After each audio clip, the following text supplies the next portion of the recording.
ஏவாள். இன்னைக்கு எல்லாரும் நினைக்கிறோம் ஏவாளின் பலவீனம் தான் உலகத்துல பாவத்தை கொண்டு வந்ததுன்னு. ஆனா உண்மை என்னன்னா, ஏவாளின் பலவீனம் உலகத்துல பாவத்தை கொண்டு வரல.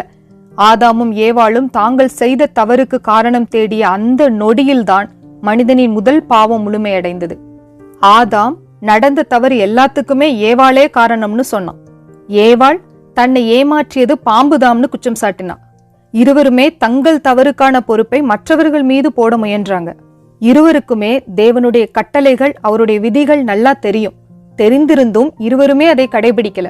தாங்கள் செய்த தவறுக்கு தாங்களே காரணம் அப்படின்னு ஏற்றுக்கொள்ள அவர்கள் தயங்கினாங்க. இன்னைக்கு நாமும் அதே போல குற்றம் சாட்டும் விளையாட்டை தொடர்ந்து விளையாடுகிறோம். நம்ம பிறரை குற்றம் சொல்வதையே வழக்கமா வைத்திருக்கிறோம். நமது பிரச்சனைகளுக்கு எல்லாமே பிற சூழ்நிலைகளே காரணம்னு சொல்றோம்.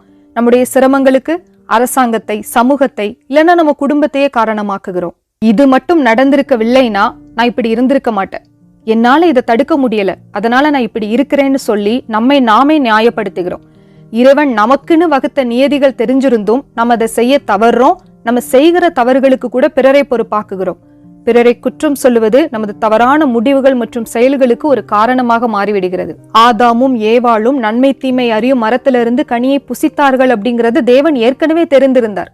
இருந்தாலும் அவர்களுக்கு ஒரு வாய்ப்பு கொடுக்கவே என்ன நடந்தது என்று அவர்களிடம் வந்து பேசினார். தங்கள் தவறை ஒப்புக்கொள்ள ஒரு சந்தர்ப்பத்தையும் அவர் அளித்தார். ஆனா அவர்கள் தங்கள் தவறை நேரடியாக ஒப்புக்கொள்ளாமல் மறைத்தார்கள். இன்னைக்கு நாமும் தேவனை பின்பற்றாமல் போகும்போது, நம் இருதயம் அவரை விட்டு விலகும் போது அவர் அதை கவனிக்கிறார்.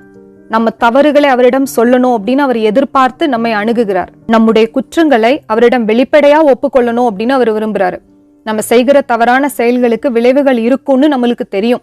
தெரிஞ்சும் நம்ம தொடர்ந்து அதை செஞ்சுக்கிட்டே தான் இருக்கிறோம். நான் தவறு செஞ்சுட்டேன் அப்படின்னு சொல்றது நம்மளுக்கு கடினமா இருக்குது. தேவன் நம்மோட சாக்கு போக்குகளை விரும்பல, அவர் நம்மை விரும்புகிறார். நாம் வெல்ல முடியாத இந்த குற்றம் சாட்டும் விளையாட்டை நிறுத்தணும். தேவன் நம்மை மன்னிக்க எப்போதுமே ஆயத்தமாக இருக்கிறார்.